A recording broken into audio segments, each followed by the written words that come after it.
ہوں گے، مسلمانوں کے ایمان پر ڈاکے ڈالے جائیں گے، گھر کا گھر کفر قبول کرے گا، ارتداد کی لہر ہوگی، بیٹیاں غیروں کے ساتھ شادیاں کریں گی، وہ غیر کے مذہب کو قبول کریں گی۔ طیب صاحب نے یہ کہا میں اس آنے والے کل کے لیے زمین بنا رہا ہوں، بساط بچھا رہا ہوں، کل جب ان بچوں کی دہلیز پر کفر کی یلغار ہوگی، کفر دستک دے گا اور وہ ان سے کہے گا لاؤ اپنا ایمان، تو ان کے سینوں میں چونکہ قرآن ہوگا یہ جان تو دے دیں گے اپنا ایمان نہیں۔ بے شک بے شک، ماشاءاللہ جزاک اللہ۔ یہ نسل جو پڑھا رہے ہیں نا، اور میں پھر ایک بات کہہ دوں، میں نے شروع میں کہی تھی، ہمیں ہضم نہیں کرتے آپ لوگ، سن رہے ہو نا ملا جی، ہمارے جیسا بننا پڑے گا، اسے پیار سے مان لو تو نہ مانو تو یہ کرنا پڑے گا، چونکہ اللہ یہی چاہتے ہیں۔ اب آگے کا نظام کس کا ہے؟ ملا کہو بھائی، تم پہ کون سی آفت آ رہی ہے؟ ملاؤں سے مراد ان ایمان والوں کا ہے جن کی زندگی شرافت سے، سنجیدگی سے، امانت سے، دیانت سے، سچائی سے، ایفاء عہد سے، محبت سے اور کہیے کہ پیار سے، خلوص سے سجی ہوئی ہے، جو ہر اس انسان کے ساتھی ہیں جو سچائی کا حامل ہے، وہ ہندو ہو، مسلم ہو، سکھ ہو، عیسائی ہو، دلت ہو، جینی ہو، پارسی کوئی ہو، آنے والا دور ان کا ہے۔ اس لیے اپنی نسل نو کا تحفظ کیجئے، ان کی حفاظت کیجئے، اور میں نے قرآن کی آیت آپ کی خدمت میں پڑھی تھی، اِنَّا نَحْنُ نَزَّلْنَا الذِّكْرَ وَإِنَّا لَهُ لَحَافِظُونَ۔ اللہ کہہ رہے ہیں ہم نے قرآن کو نازل کیا، حفاظت کرنے والے بھی ہم ہیں۔ حفاظت ایسے ہوتی ہے، آج انہوں نے 18 بچوں نے قرآن ناظرہ کیا ہے، کل ان کے سینوں میں قرآن اندر چلا جائے گا اور قرآن کی حفاظت کا کام شروع ہو جائے گا۔ ہر وہ سینہ لائق تعظیم، لائق مبارکباد جس میں قرآن محفوظ ہے، ذرا مصطفیٰ کی زبان سنیں صلی اللہ علیہ وسلم۔ میرے آقا کہتے ہیں تم کیا سمجھتے ہو یہ جو گھر سے قرآن پڑھنے چلا ہے، گھر سے سپارہ بغل میں دبائے مکتب کو جا رہا ہے، تمہیں معلوم ہے اس کی حیثیت کیا ہے، اس کا مقام کیا ہے، اس کا مرتبہ کیا ہے، اس کی پوزیشن کیا ہے؟ آقا کی زبان ہے، مصطفیٰ کی زبان ہے، محمد کی زبان ہے، ساری کائنات جھوٹی ہے، میرا محمد سچا ہے صلی اللہ علیہ وسلم۔ آقا کہتے ہیں یوں اس نے گھر سے باہر قدم رکھا، اس کا پاؤں باہر نکلا، اللہ کی رحمت کو جوش آیا، فرشتوں کی ایک جماعت کو مخاطب کر کے رب نے کہا دیکھو میرا معصوم سا بندہ میرا قرآن پڑھنے چلا ہے، سینے سے لگائے ہوئے کلام الہی کی تلاوت کو مکتب جا رہا ہے۔ اللہ کہتے ہیں مجھے اللہ کو یہ منظور نہیں اس کے پاؤں زمین پر پڑے، اے میرے فرشتوں جاؤ، جلدی جاؤ، اس کے پیروں کے نیچے اپنے پر بچھا دو، یہ تمہارے پروں پر سفر طے کرتے ہوئے مکتب پہنچے۔ کیوں؟ اس لیے کہ میرا قرآن پڑھنے جا۔ ماشاءاللہ جزاک اللہ۔ روایت میں آتا ہے حضور پاک علیہ السلام نے ارشاد فرمایا، آقا کہتے ہیں یہ گھر سے نکلا، مکتب پہنچا، قرآن کھولا، تلاوت شروع کی، اس نے کہا اعوذ باللہ من الشیطان الرجیم بسم اللہ الرحمن الرحیم الحمدللہ رب العالمین۔ وہ فرشتوں کی نورانی مخلوق، فرشتوں کی جماعت اس کو اپنے حصار میں لے لیتی ہے، اب یہ فرشتوں کے جھرمٹ میں ہے، فرشتے اس کو تلاوت کرتا دیکھتے ہیں، رہا نہیں جاتا، باری باری آتے ہیں، اس کے ہونٹوں کو بوسہ دیتے ہیں، اس لیے ایسا کرتے ہیں اللہ کا قرآن۔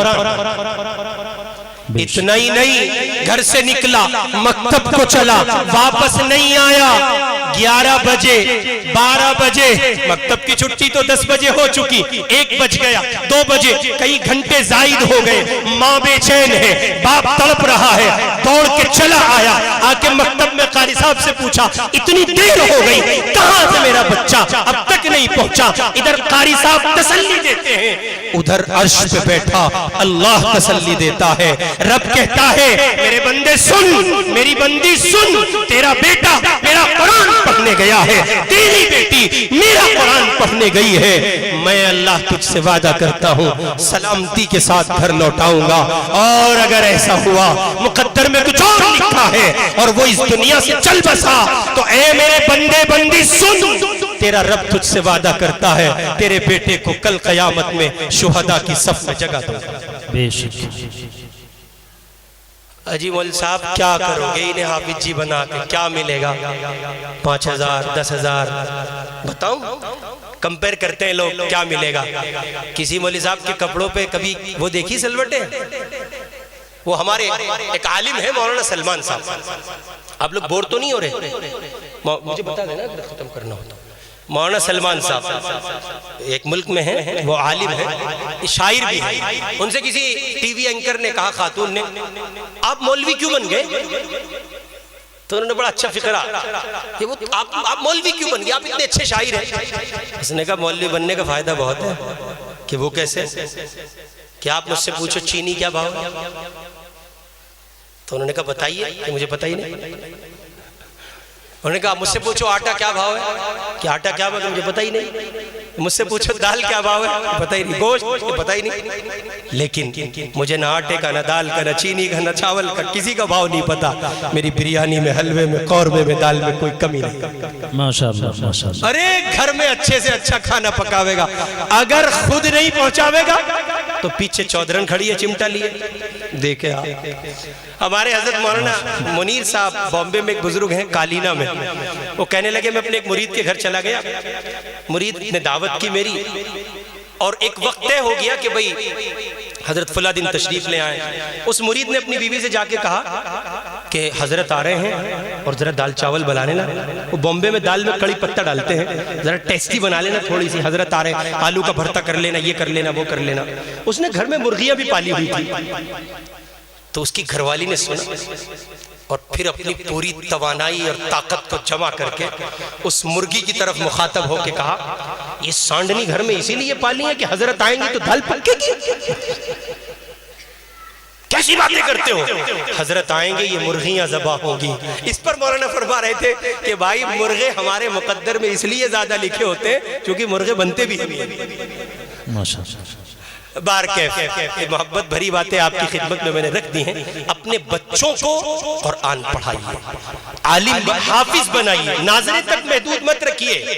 میں عرض کر رہا تھا کمپیر کرتے ہیں لوگ، آپ کو ایک تازہ سا موٹا سا کمپیریزن دے کے جا رہا ہوں۔ 2 لوگ ایک وقت میں مرتے ہیں۔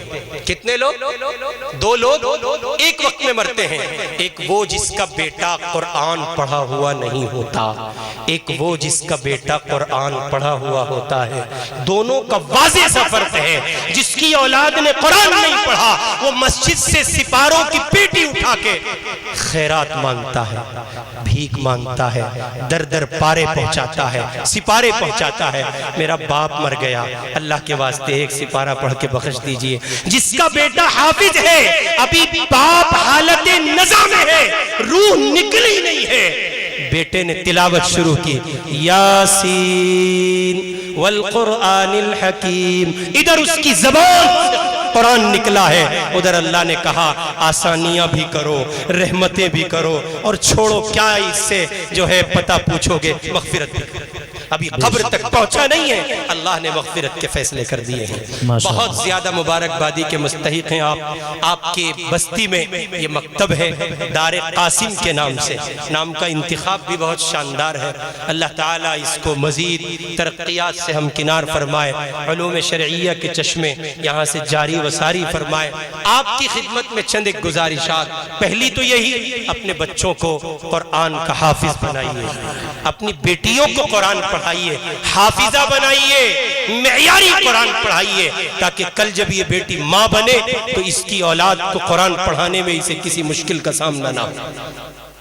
اس سے آگے بڑھیے، اپنی اولاد کو کامل مکمل مسلمان بنائیے، کامل دیندار تاجر بنائیے۔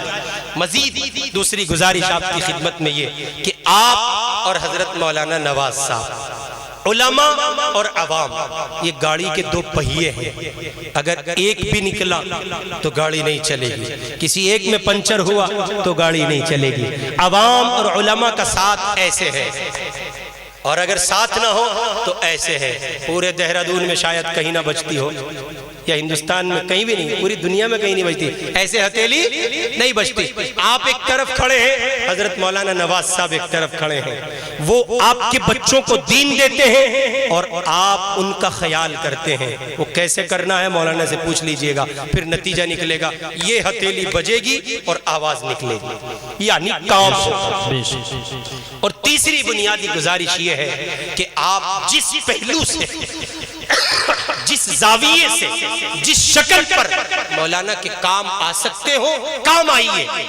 اور اگر آپ کام آنے کی پوزیشن میں نہ ہو، آپ اپوزیشن میں ہو، جیسے آج کی اپوزیشن میں ہے، وہ کام آنے کی پوزیشن میں نہیں ہے، تو آپ اپوزیشن میں، آپ کام نہیں آ سکتے، تو ایک کام آپ اپوزیشن میں رہتے ہوئے بھی کر سکتے ہیں، اور وہ یہ ہے جب آپ کو موقع ملے یوں ہاتھ اٹھا کے کہہ دیجئے میرے اللہ اس مکتب کو مستقل مدرسہ کر دیجئے، میرے اللہ اس مکتب کو ہماری بستی کے لیے خیر کا، صلاح کا، فلاح کا، بہار کا، جشن بہارا کا ذریعہ بنا دیجئے، اور ہمیں اس مکتب سے وابستگی عطا کر دیجئے۔ ہاتھ اٹھانے میں تو کوئی ٹوٹا نہیں ہے بھائی، کر لیں گے نا انشاءاللہ۔ یہ چند ایک بے ترتیب سی، ہاں یہ ایک بات مجھے بتائی گئی، ماشاءاللہ یہ بچہ جس نے ابھی قرآن پاک کی اسباب نام ہے، اسباب اس بچے کا نام ہے، قرآن پاک کی سیرت کے عنوان پر اس بچے نے گفتگو کی۔